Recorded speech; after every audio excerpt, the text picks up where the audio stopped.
দেখতে অনেকটা ডাবের মতো, তবে গায়ের রং সোনালি।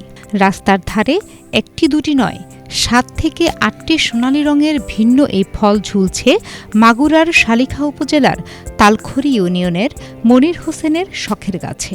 কিন্তু সবার মনেই প্রশ্ন, সোনালি রঙের এই ফলের নাম কি? সামাজিক যোগাযোগ মাধ্যমে ছবি ও ভিডিও ছড়িয়ে পড়ায় চাঞ্চল্যের সৃষ্টি হয়। এতে প্রতিদিন গাছটি দেখতে ভিড় করছেন দূর দূরান্তের মানুষ। কেউ সেলফি তুলছেন, কেউ বা আবার ছোটখাটো ভিডিও বানিয়ে আপলোড করছেন নিজের ফেসবুকে। গাছটি খুব বেশি বড় না হওয়ায় বেলগুলো ছুঁয়েও দেখছেন অনেকে।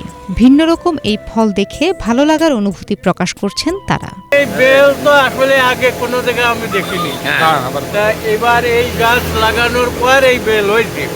তা আমি দেখতে আসি যে সোনার বেল আবার ওদিক সবুজ বেল। এখন এইটা কি রং করেছে না এইভাবেই হয়েছে, এইটা আমি ভালো বুঝতে পারতেছি না। আমরা এই সোনালি ফলের গাছ দেখে আমরা দেখতে এসেছি বাইরে থেকে। আমাদের অনেক ভালো লাগছে এই ফলটা দেখে। আসলে আমরা কখনো দেখি নাই, তো তাই প্রথম দেখতেছি। অনেক জায়গাতে লোকজন আসতেছে, অনেক মানে আকর্ষণ করেছে মানুষকে। মানুষের কাছে শুনছি এটা তানফুয়া ফল, কেউ বলে ডুগডুগি ফল। তবে এখন দেখা যাচ্ছে এখানে খুব মানুষের ভিড়। কেউ ছবি তুলে ফেসবুকে আপলোড করছে, কেউ টিকটক বানাচ্ছে, এবং বিভিন্ন এলাকা থেকে বিভিন্ন লোক এসে ফলটির ছবি সংগ্রহ করছে। এটা খেতে অবশ্যই জানি না কেমন, এটা প্রথমে ধরেছে গাছে। কয় বছর লাগাইছেন? এটা লাগানো হয়েছে আপনার এই 1 বছর তো এই প্রথমবার ফল ধরছে। তা আপনারা ফলের রংটা করছেন কি মনে করেন? এই রংটা করেছে একটু সৌন্দর্যের জন্য, গোল্ডেন কালার করা হয়েছে সৌন্দর্য দেখার জন্য। বেলের মতো দেখতে হলেও ফলটি আসলে বেল নয়। প্রতিটি ফলের ওজন 4 থেকে 5 কেজি। তবে সোনালি রঙের ফল দেখা গেলেও মূলত ফলটি সবুজ। শখের বশেই মানুষকে আকৃষ্ট করতে সোনালি রং করে দিয়েছেন গাছটির মালিক মনির হোসেন।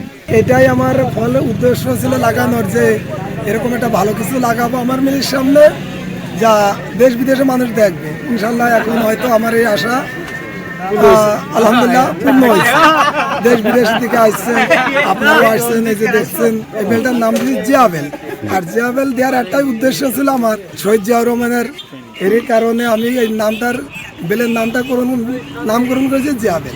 জানা গেছে এটি মূলত তানপুরা ফলের একটি জাত, যা ডুগডুগি ফল, মহাবেল, বিলিতি বেল নামেও পরিচিত।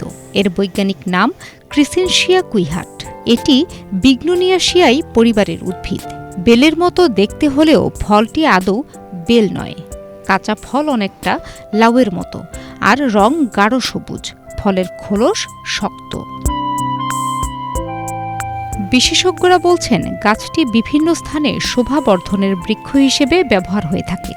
এটি খাবার উপযোগী নয়। মাগুরা জেলার শালিখা উপজেলায় যে ফলটি পাওয়া যাচ্ছে ওটি মধ্য দক্ষিণ আমেরিকা অঞ্চলের ক্যালাবাস ট্রি নামে পরিচিত, এবং এটি ক্যারিবীয় অঞ্চলের দ্বীপরাষ্ট্র সেন্ট লুসিয়া জাতীয় ফল বলে মনে করা হচ্ছে, এবং এটি মিরাকল ফ্রুটও বলা হয়ে থাকে। এই ফলটি সাধারণত খাওয়ার অনুপযুক্ত এবং বাংলাদেশে খুব রেয়ার, কোথাও পাওয়া যায় না। আর এটিকে অনেক সময় স্থানীয়ভাবে ডুগডুগি বা তানপুরা ফলও বলা হয়ে থাকে, এবং এটি শোভাবর্ধনকারী ফল হিসেবে সাধারণত ব্যবহৃত হয়। বৃক্ষজাতীয় এই গাছটির গড়ন অনেকটা বেলগাছের মতোই। কাণ্ড ও পাতার ধরন প্রায় একই রকম। ফলটির খোসা বাদ্যযন্ত্র তৈরিতে ব্যবহার করা হয়। পাকা ফলের খোলস বা বহিরাবরণ শক্ত হওয়ায় এটি ডুগডুগি ছাড়াও নানা শিল্পকর্মে ব্যবহার করা যায়। Bangla vision news desk.